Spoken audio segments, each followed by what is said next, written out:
La parole est à Florian Sidbon.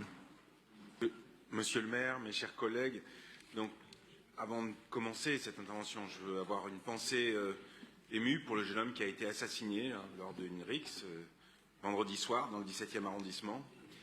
La stratégie parisienne de prévention des rixes, elle a été lancée en 2019 et elle regroupe de nombreux acteurs institutionnels et associatifs et elle a permis de prévenir et de parfois empêcher les rixes.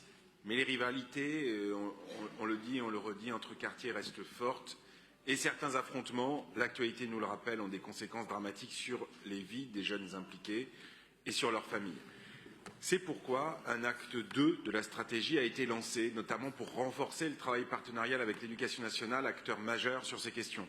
Et cet acte 2 prévoit également un appel à projets associatifs dont les projets retenus sont l'objet de cette délibération. Toutes les actions financées ont pour objet la prévention sur l'espace public, la mise en place d'outils et de démarches de sensibilisation et de communication en direction des jeunes, des familles et des professionnels. Il pouvait aussi s'agir de projets partenariaux, interquartiers, d'initiatives éducatives et de soutien aux parents. Dans le 15e arrondissement, plusieurs associations, 4, seront financées. L'espace de partage éducatif, social et environnemental du quartier Necker-Falguière, le VS, sera financé pour organiser une activité nommée « Il suffit de passer le pont numérique ». On a dit à plusieurs l'importance de ce qui se passe sur le terrain numérique et qui se prolonge ensuite malheureusement dans la rue. Donc c'est particulièrement utile quand on connaît l'importance des réseaux sociaux dans l'organisation des affrontements entre bandes rivales. L'association Oser la médiation est également retenue pour mener des projets dans le 15e mais aussi dans les 13e et 19e arrondissements pour mener des ateliers de formation à la médiation avec les jeunes, les parents et les professionnels pour que tous interviennent pour prévenir et dénouer la violence. L'association US Breton, dont vous avez parlé de l'organisation du bootcamp Nicolas Jeanneté, qui a eu lieu donc il y a quelques jours.